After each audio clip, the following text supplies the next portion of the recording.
Alright, we're going to talk about areas and volumes of similar solids. So let's just, we'll start with area. So let's find the surface area of this solid. So surface area equals 2 times length times width plus length times height plus width times height.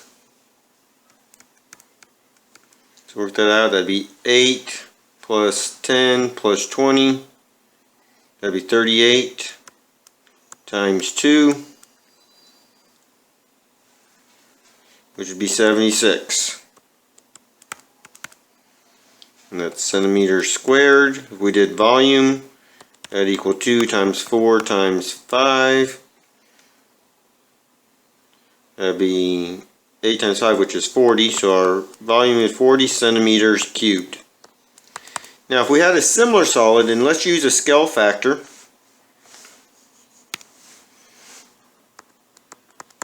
of 3. So we're going to get this solid bigger. So we're going to multiply each of those sides by 3. So this is going to be 15 centimeters, 12 centimeters, and 6 centimeters. Now we could go through the process of doing all that work of finding the surface area and volume again. Not hard, but there is an easier way, and that's if you understand how to use that scale factor. If we're talking about the side lengths, we just use the scale factor as it is.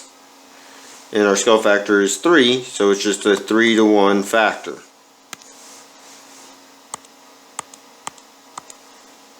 Now, if we do surface area, we look at that square there, and that's what we have to do to find our new surface area. We have to square our scale factor. So if our scale factor is 3 to 1, we have to square both of those numbers, which equals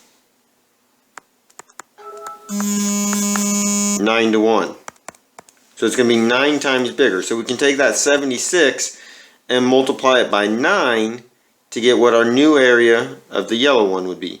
So 9 times 6 is 54, carry the 5, 9 times 7 is 63, plus 5 is 68. So our new surface area would be 685 centimeters squared. I wrote that wrong. 684. That's not letting me erase.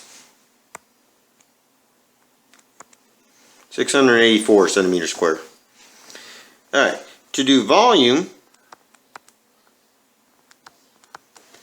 we take this and we notice that 3 up there, so we have to cube that scale factor. So it would be 3 to the third and 1.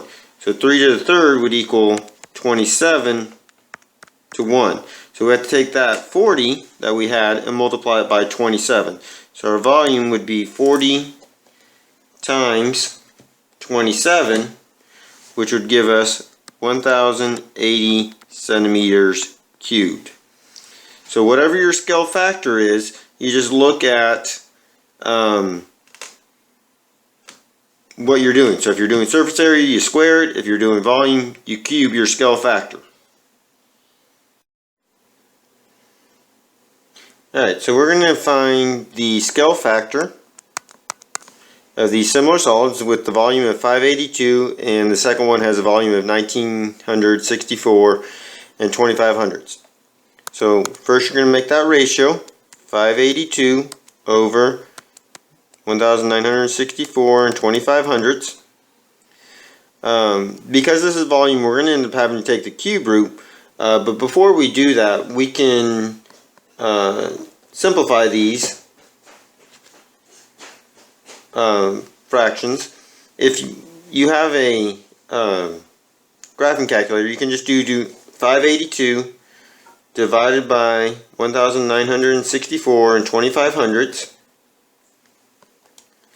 And if you're on the TI-84, you just do math, enter, and you're going to end up getting a reduced fraction of 8 over 27. You can do that without a calculator, but it'd be a lot harder. Without a graphing calculator, but it would be a lot harder. So this is something you really it helps to have a graphing calculator for. I personally use the Casio, so it automatically does it for me when I divide it. I just hit the fraction decimal key. But if you're on the TI-84, divide them and then hit the math, fraction to decimal, or decimal to fraction, or convert it to a fraction, and then it'll give you the 8/27.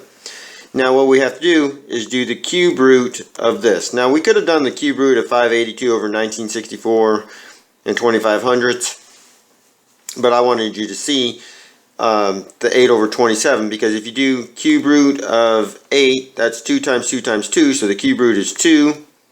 The cube root of 27 is 3, because 3 times 3 times 3 is 27. So our scale factor there is 2/3. Now this all depends on which way you're going. So if you're going from the big one to the small one, it's 2/3. But if you're going from the small one to the big one, it'd be 3/2. So just pay attention when you're doing these to what that ratio should be. Once you get the ratio, or the numbers in the ratio 2 and 3, just pay attention, is it getting bigger or smaller? In this case, we're getting bigger, so I need to flip that ratio. So my ratio would be 3/2, because I'm going from the small one to the big one.